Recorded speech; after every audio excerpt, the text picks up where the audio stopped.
ইংরেজি পড়তে গেলে স্টুডেন্টদের মধ্যে প্রচুর ডাউট থাকে। আর সেগুলো আমরা সবাই যারা শিক্ষকতায় রয়েছি তারা আমরা জানি যে কিছু কিছু এমন ডাউট রয়েছে যেগুলোর জন্যই তারা স্টুডেন্টরা ভয় পায়। তো চলো আজকের কিছু ডাউট এই ভিডিওর মাধ্যমে সলভ করা হোক, যাতে তোমাদের অ্যাটলিস্ট কিছুটা পোর্শন হলো ভয় কাটাতে পারি আমি। এমন অনেক জিনিস রয়েছে যেগুলো এতদিন তো আমরা যা শিখেছি সেগুলো হয়তো ঠিকঠাক শিখিনি, যা শিখেছি সেগুলো ভুল শিখেছি। তো আজকের ভিডিওটা থেকে আমরা সেগুলো সঠিকটা শিখে নিই। তো চলো দেখে নেওয়া যাক। আজকের ভিডিওটা থেকে যেটা আমরা শিখব সেটা হচ্ছে যে ডিফারেন্স কি হলো তোমার গোয়িং টু আর অ্যাবাউট টু এর মধ্যে। গোয়িং টু আর অ্যাবাউট টু এর মধ্যে কি ডিফারেন্স, এটা অনেকেই হয়তো গোলায় যে গোয়িং টু আর অ্যাবাউট টু এর মধ্যে কি ডিফারেন্স হয়। তো দেখো, গোয়িং টু এর কাজ কি? গোয়িং টু হচ্ছে কোনো একটা ফিউচার প্ল্যান বোঝাবে। গোয়িং টু কিছু একটা ফিউচার প্ল্যান বোঝাবে। আর অ্যাবাউট টু কি করবে? অ্যাবাউট টু হচ্ছে সেই মুহূর্তের কোনো একটা এক্সাক্ট টাইমিং এর কোনো একটা কথা বলবে। এক্সাক্ট টাইমিং যেটা ওখানেই সেই মুহূর্তেই ওটা হ্যাপেন হতে চলেছে, মানে সেই মুহূর্তেই সেটা ঘটতে চলেছে, এমন কোনো জিনিসকে অ্যাবাউট টু দিয়ে বোঝানো হবে। তাহলে গোয়িং টু কি করবে? গোয়িং টু কোনো একটা ফিউচার প্ল্যান বোঝাবে। আর এক্সাক্ট টাইমিংটা কিসে বোঝানো যাবে? অ্যাবাউট টুতে। এই অ্যাবাউট টু আমাদেরকে এক্সাক্ট টাইমিংটা বোঝাবে। তো চলো কিছু এক্সাম্পলের মাধ্যমে আমরা গোয়িং টু আর অ্যাবাউট টুটা দেখে নিই। তো দেখো, এক্সাম্পল কি হতে পারে গোয়িং টু এর? মনে করো আমি এরকম লিখলাম যে I am going to buy an iPhone. ঠিক আছে, আমি একটা আইফোন কিনতে চলেছি।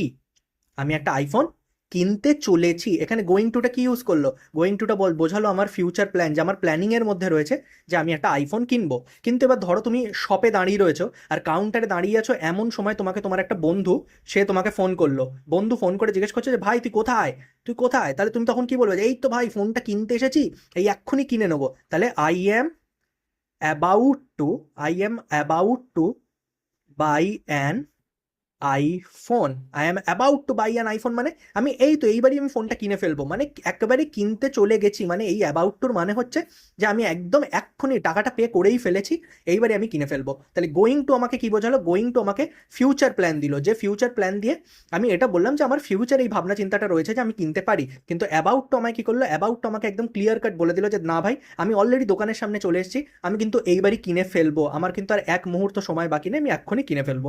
তাহলে গোয়িং টু আর অ্যাবাউট টু এর মধ্যে তোমরা ডিফারেন্সটা বুঝতে পারলে, যে কোথায় গোয়িং টু ইউজ হচ্ছে, কোথায় অ্যাবাউট টু ইউজ হচ্ছে। এইবার যেটা স্টুডেন্টদের মধ্যে ঝামেলা তৈরি করে সেটা হচ্ছে হ্যাভ টু বা হ্যাজ টু, আর একটা হচ্ছে ইজ বা আর টু। এইটাও আমি দেখেছি স্টুডেন্টদের মধ্যে প্রচুর ঝামেলা তৈরি করে। তো তোমরা হ্যাভ টু মোটামুটি জানো, কোনো কিছু করতে হবেই, এইটা যদি বোঝানো হয় তাহলে হ্যাভ টু ইউজ হয়। কোনো কিছু করতে হবেই, সেখানে আমাদেরকে এইটা ইউজ করতে হয়। যেমন হ্যাভ টু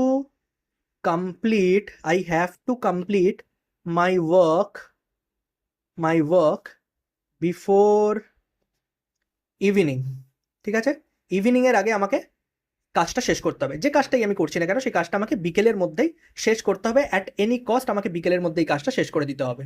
কিন্তু ইজ বা আর টু এর ক্ষেত্রে আমরা কি করব? দেখো, এটার ক্ষেত্রে আমাদেরকে কোনো ডিউটি বোঝাতে হয়, কোনো ডিউটি যেটা আমাদেরকে করতেই হবে, এমন কোনো কাজ যেটা সেটা হচ্ছে ইজ বা আর টু দিয়ে করতে হয়। যেমন you are to submit the file by 9 PM। 9টার মধ্যে তোমাকে ফাইলটা সাবমিট করতেই হবে, এটা তোমার ডিউটি, তোমার এটা কাজ, তোমাকে করতেই হবে।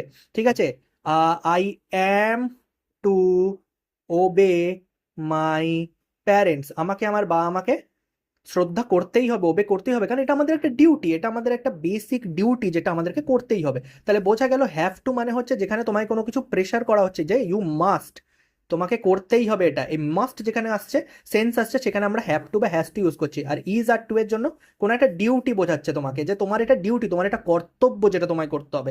কর্তব্য কিরকম? তোমার বাবা মাকে তোমার ওবে করা। কর্তব্য কিরকম? যে তোমার এটা কাজ, তোমাকে এটা করতে হবে, 9টার মধ্যে ফাইলটা জমা দিতে হবে, তোমাকে ভালো করে পড়তেই হবে, এটা তোমার কর্তব্য, নইলে তুমি বাবা মাকে পরে দেখবে কি করে, রোজগার করবে কি করে? তাহলে বোঝা গেল হ্যাভ টু আর ইজ আর টু এর মধ্যে কি ডিফারেন্স হলো। আর নিশ্চয়ই বুঝতে পেরেছো যে গোয়িং টু আর অ্যাবাউট টু এর মধ্যেও কি ডিফারেন্স হচ্ছে।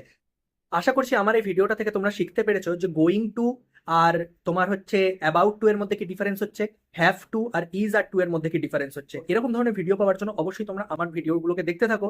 আশা করছি এই ভিডিওগুলো তোমাদেরকে একটু হলেও হেল্প করতে পেরেছে। দেখা হবে পরের একটি ভিডিওতে।